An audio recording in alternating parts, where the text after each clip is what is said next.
when Yeah, Africans were emancipated, and yes, start sir. from there and talk about not only the 15th Amendment, but say something about the 13th and the Yeah, 14th Amendment to the Constitution and how important these amendments are. yeah, that's very important in terms of giving us some understanding of where we are today. The 13th Amendment in 1865 ended slavery, and not only in the rebel states, but throughout the United States. The Emancipation Proclamation simply ended slavery in the rebel states. But when you get the 13th Amendment in 1865, it ends slavery throughout the United States. Then you get the 14th Amendment, which guaranteed citizenship to Africans, and the 15th Amendment, which was ratified in February 1870, really gave Africans the right to vote. Now, the problem is that voting was never up to the levels that it should have been between the period of 1870 up to 1865. We had to have the Voting Rights Act in 1865 to guarantee that most people of African descent in this country would have the right to vote and would be able to exercise that right. So with the 15th Amendment, 1870, a very important landmark in our history. Blacks were given the right to vote, but they were never able to vote up to the levels that they should have voted. And we had to wait, of course, until the Civil Rights Act, or the Voting Rights Act, rather, of 1965, which, as you well know, was signed into law on August 6, 1965, by President Lyndon B. Johnson. And that law, of course, did essentially three things. Number one, it guaranteed the right to vote. Number two, it created a federal authority to register voters in areas, jurisdictions where local officials had interfered with the right to register and vote. And thirdly, it restricted literacy tests and other examinations that were essentially based on racial discrimination, preventing people from voting. So that was a landmark. The Voting Rights Act of 1965 was a landmark achievement in the struggle for civil rights and also in the struggle for inclusive participatory democracy. It transformed the South in ways that the 15th Amendment, the 13th, 14th, and 15th Amendments did not transform the South to the extent that you get with the Voting Rights Act of 1965, where blacks are finally given an opportunity to participate completely in the civic life of the South. And so in a real sense, Dr. Baldwin, we're talking about the so-called Reconstruction Amendments, the 13th, 14th, and the 15th Amendments to the Constitution, playing a very, very significant role. Now, I think that many of our members of our audience might not be familiar with some of the efforts used by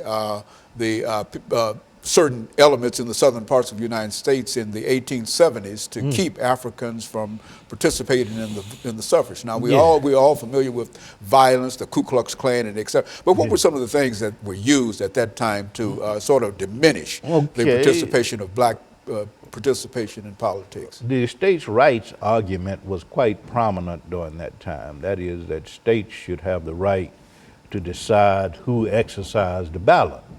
But Southerners came up with a number of different tactics. They used the grandfather clause, which essentially argued that your father or grandfather had to have the right to vote and had to have property and education, that kind of thing. They came up with literacy tests, the poll tax to prevent Africans from voting in that time. There were also residential requirements, property requirements that were used to prevent Africans from voting. And of course, the states' rights argument was prominent in this opposition to black voting rights in that period. And of course, we get the same thing in the last decade with Republicans who are going back to the states' rights argument.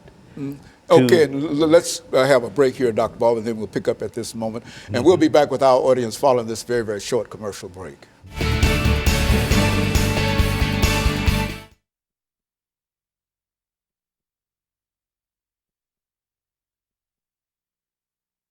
because the 50th anniversary is important, but why is that important? Because we've got people in all these state legislations, even the state of Tennessee, passing laws that somehow restrict and prohibit people from participating. Voter ID laws, relocated polling places, the whole thing. Early voting cut out. That's right.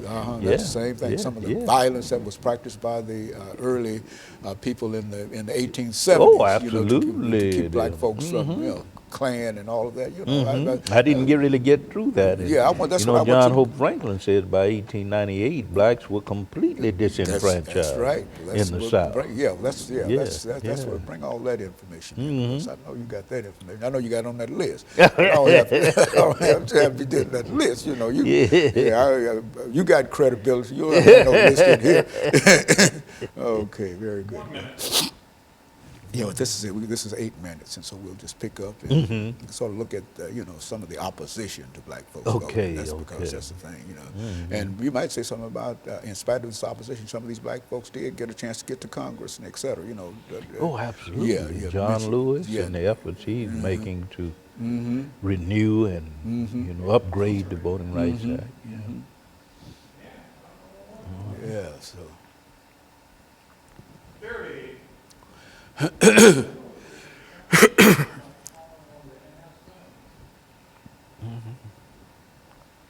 Yes, sir. Because it's this is going fast. This is 8 minutes coming to 9.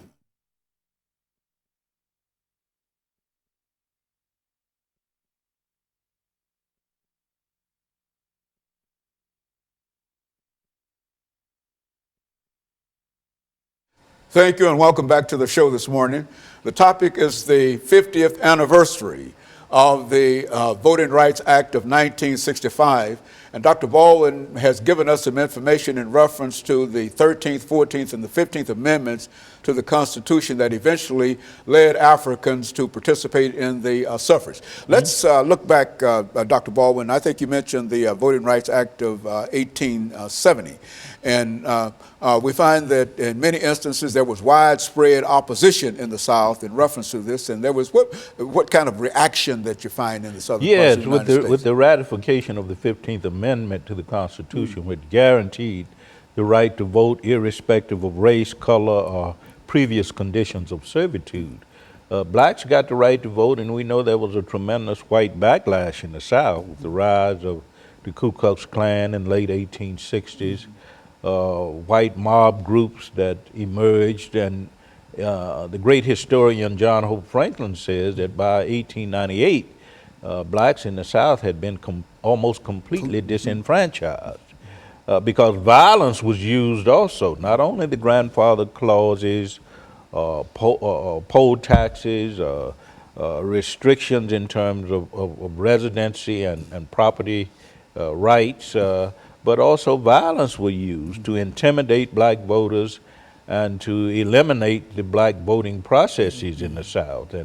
And this is why by 1898 you have blacks almost completely disenfranchised in the South. So you don't have the exercise of the ballot very much at all in black communities in the South between 1898 up to 1965 when you get the signing of the Voting Rights Act into law by President Johnson. And so this played a very, very significant role in the terms of helping to elevate the African out of the situation that many of them found themselves in because of segregation and some of the other things associated with it. Absolutely. With the Voting Rights Act of 1965, you really get a kind of transformation from what was called the Old South to what Martin Luther King Jr. and others called the New South.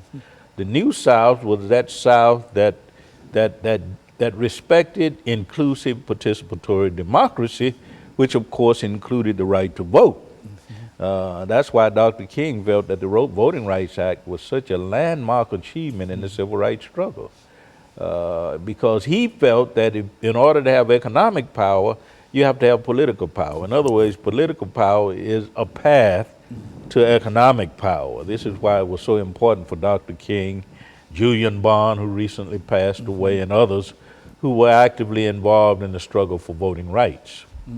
And so also I think, Dr. Baldwin, Africans started to appear in Congress for the first time during this period between 1870 and 1898. Exactly. And that played a significant role in reference to bringing black folks out to vote. Exactly. In some of the state legislatures, meaning South Carolina, for an example, blacks outnumbered whites. So for the first time, you get people who were once slaves having the right to vote, having the right to hold political office. And of course, that was very intimidating to white Southerners at that time. So they resorted to states' rights tactics, arguments to sort of reinforce or reclaim or reinstate traditions of white supremacy. And of course, we see that going on today with these new voter ID laws. Some 34 states today have voter ID laws, some of which are very strict. They require government or state-issued voter IDs. Take Texas, for an example, which has one of the strictest voter ID laws.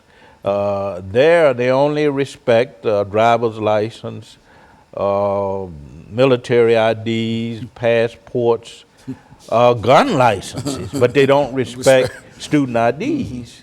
So what you have now today is a retreat to what happened in the past, going back to these states' rights arguments, arguing that states have the right to determine who are qualified to vote, that there's no need for federal oversight, and of course that results from a Supreme Court decision in 2013, which essentially struck down, I think, Part 4 of the Civil Rights Act, Voting Rights Act rather, which said that there had to be some permission from the federal government, some pre-clearance through the federal government before states could make any changes in their laws or regulations with respect to registration, voting, elections. And so what we have today is a revisitation of many of the same kinds of arguments that existed in the late 19th century. And in other words, when folks, excuse me, talked about the grandfather clause in the 1870s after the passage of the act in 1870, today they no longer talk about the grandfather clause, but they come up with the system that means that you have to have a passport in order to a government issued ID or state issued ID. What they're doing also, they're relocating polling places. They are also cutting early voting days. You know, black churches for a long time, since 1965, have devoted Sundays to days of registration. They have what they call souls to the polls missions. And of course, with the cutting of early voting days, that has been essentially eliminated. So what you have here, of course, are voting rights restrictions that have been put into place that mainly affects minorities, the elderly, students, and that's really a revisitation of what we've seen in earlier days. It's a repeat of the same kind of laws. It might not say that you have to, in order for you to vote, your grandfather has to vote, but if you come up with a gun restriction, I mean, voting only if you have voting ID, restrictions. Those are the same restrictions then and restrictions there. Receive the same kind of support. Yeah, right. The only difference is that in the late 19th century and the early part of the 20th century, restrictions were clearly based on race. Now you have a more subtle approach to voter restriction and voter suppression, and it's mainly